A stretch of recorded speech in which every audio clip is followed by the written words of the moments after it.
Maybe someday Asians all over America will figure out they are the targets of violence, robbery, assault, taunting, harassment, and murder at the hands of the fellas and their lovely ladies.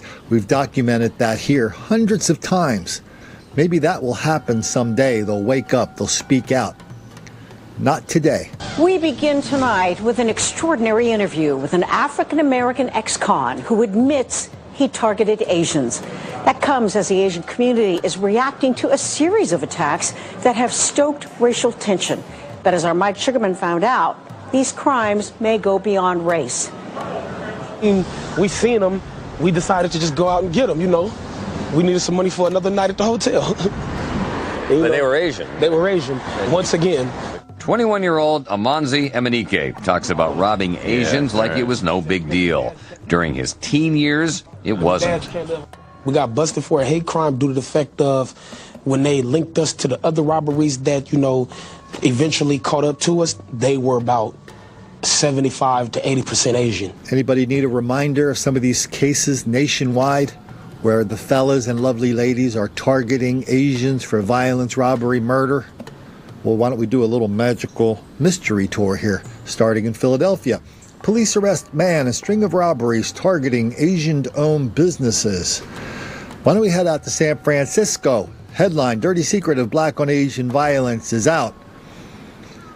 Cops say during one stretch of time in San Francisco, 75-80% of the street robberies were black on Asian. The reporters all said, wow, that's a surprise to us. They went and talked to the Asian people and they said, no, that's no surprise to us. We know what's happening, even though we don't really say anything about it. Let's head on out to Sacramento for more of the same. A woman is robbed at gunpoint in front of her home, and she is not the first one. He pressed a couple times, hit her. She hit her. This is the latest in a rash of robberies targeting Asians in South Sacramento. Again, here they caught some of the fellas operating not just out of Atlanta, but from Atlanta to Florida and back and forth and back and forth. Lots and lots of these stories out of New York City. This is a story about the fellas targeting Asian women. Portland, Oregon. Serial robbers targeting Asian women in southeast Portland. Go back to New York City. Story about the fellas targeting the Chinese drivers, delivery drivers at Asian restaurants. Down to Houston, lots and lots of stories out of Houston. Here's just one. Man arrested in 13 robbery burglary cases targeting Houston area Asian community. Back to Philly. Asian businesses again targets of armed robbery in northeast Philadelphia. Back to Atlanta. Here's a little video out of Atlanta. Fellas targeting Asian business owners, not just in their businesses, but in their homes when they follow them there. This is just the tip of the iceberg. We've done many, many, many of these stories. And now we're going to do one more. 11 men are facing charges for targeting Middle Eastern and Asian business owners. As CBS 17's Amy Cutler reports live tonight, the men are facing federal charges and are accused of following the business owners to their homes and then robbing them. Amy. Yeah, Maria, some pretty serious charges that are laid out in this indictment. One of those targeted the owner of this tobacco shop just behind us. Tonight, there is some relief for him and the others. I thought they killed me on that night. The owner of a Hillsborough nail salon is still so shaken up by what happened to him, he asked that we not show his face or give his name.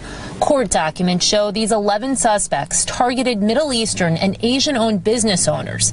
They say the suspects would find out where those business owners live, then attack and rob them at home. They just beat me and asked me the money. It happened back in January 2016. He says two of the suspects came into his nail salon for pedicures.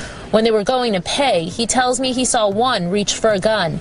It was crowded. He believes that stopped them. The next day, they came back. He says they waited in the parking lot, then followed him back to his home. I doesn't give them the money. They keep beat me up. He says the suspects stayed in his home for 45 minutes. They also attacked his wife. According to the indictment, 6 business owners were robbed at gunpoint, all in the span of 3.5 months, from late 2015 to early 2016. Prosecutors say these 11 suspects systematically terrorized and preyed upon minority business owners and their families. I'm very happy they in there, and I think all the people, everybody.